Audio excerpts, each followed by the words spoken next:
اور حب دولت کو نکالنے کے لیے زکوٰۃ صدقات اسلام نے ہمیں یہ نظم دیا۔ اقبال نے کہا تھا حب دولت تلف می سازت زکوٰۃ، زکوٰۃ حب دولت کو زائل کرتی ہے، جب اللہ کی راہ میں لٹاؤ گے تو اس سے کم بھی نہیں ہوگا۔ میرے حضور نے 3 چیزیں قسم کر کے کہی، حضرت ابو کبشہ الانماری رضی اللہ تعالیٰ عنہ سے مروی ہے۔ میرے حضور نے ارشاد فرمایا اگر کوئی شخص کسی کو معاف کر دیتا ہے تو اس کی عزت کم نہیں ہوگی، میں محمد اللہ کی قسم اٹھاتا ہوں۔ دوسری بات میرے حضور نے فرمائی کہ جو شخص مانگنے لگ جاتا ہے، سوال کا دروازہ کھول لیتا ہے، اللہ اس کے لیے محتاجی کا دروازہ کھول دیتا ہے، اس کی کبھی کمی پوری نہیں ہوتی۔ اور تیسری بات میرے حضور نے قسم کر کے کہی ما نقص مال عبد من صدقہ، کہا میں اللہ کی قسم اٹھا کے کہتا ہوں کہ صدقے سے مال کم نہیں ہوتا، صدقے سے مال گھٹتا نہیں ہے۔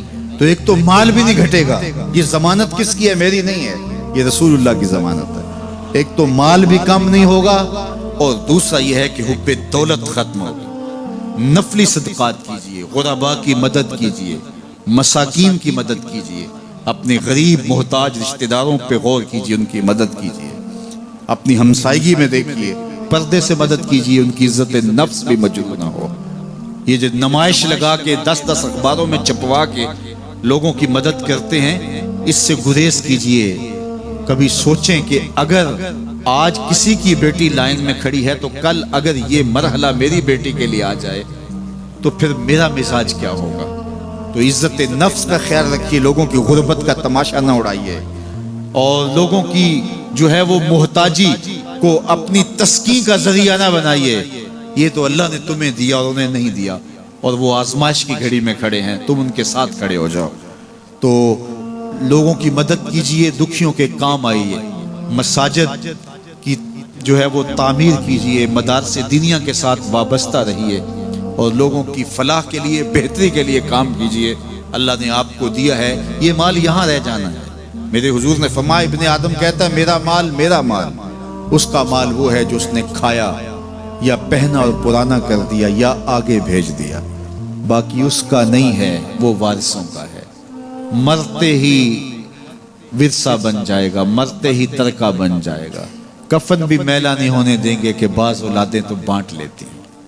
اللہ اکبر، وہ گھر جو ان کے لیے بنایا تھا، ایک رات بھی تجھے اس گھر میں رکھنے کے لیے تیار نہیں ہوں گے۔ آج تیرا نام چھن گیا، آج کوئی یہ نہیں کہتا کہ پیچھے اس امام کے اور حاضر اس چودھری صاحب کے، حاضر اس میت کے۔ آج تو ڈیڈ باڈی بن گیا، آج تو میت بن گیا۔ آج خان صاحب، ملک صاحب، چودھری صاحب، پیر صاحب، مفتی صاحب، تیرے سارے ٹائٹل چھین لیے گئے۔ آج پیچھے اس امام کے اور دعا واسطے حاضر اس میت کے، آج تو میت بن گیا۔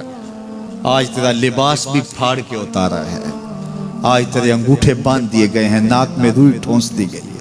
آج تو غسال کے رحم و کرم پہ ہیں، وہ تجھے ادھر الٹ دے یا ادھر پلٹ دے، اب تیرے پاس کوئی اختیار ہی باقی نہیں رہا۔ میاں صاحب بولے جاندی واری ڈرونا بنے ہو تے ہاتھ نہ لاندے ڈرتے۔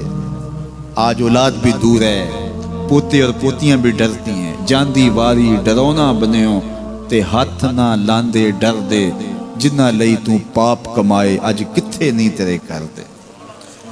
آج سارے چلے گئے، تو آج اپنے ہاتھ سے اپنی زندگی کو سنوارنے کے عمل کی طرف بڑھیں اور راہ خدا میں خرچ کریں، دکھیوں، مجبوروں اور لاچاروں کے کام آئیں۔ اللہ آپ کی مدد کرے گا اور حب دنیا کم ہوگی۔ اللہ تعالیٰ جل شانہ نے سورہ عادیات میں پہلی 5 آیات میں قسمیں کی، پھر 3 آیات میں جو ہے وہ حضرت انسان کی وہ کمیاں، کوتاہیاں جن کی بنیاد پر باقی گناہ سرزد ہوتے ہیں ان کو بیان کیا، اور اس کے بعد پھر علاج بھی قرآن نے بتایا، اور کس قدر اس کو چوٹ لگائی۔ افلا یعلم اذا بعثر ما فی القبور وحصل ما فی الصدور ان ربهم بهم یومئذ لخبیر۔ افلا یعلم اذا بعثر ما فی القبور، اے اکڑ کے چلنے والے، اے ناشکر انسان، اے دولت کے پجاری، وہ وقت یاد کر جب تو قبر سے اٹھایا جائے گا۔ اس وقت کفن بھی چھین لیا جائے گا۔ اب سب کو چھین لیا گیا، دولت، بینک بیلنس، تیری جائیدادیں، پلازے، گاڑیاں، گھر، کوٹھیاں، بنگلے، سب کچھ یہیں رہ گیا، صرف ایک چادر کفن کی لے کے جا رہا ہے۔ لیکن جب قبر سے اٹھایا جائے گا یہ کفن کی چادر بھی رہ جائے گی، برہنہ اٹھایا جائے گا۔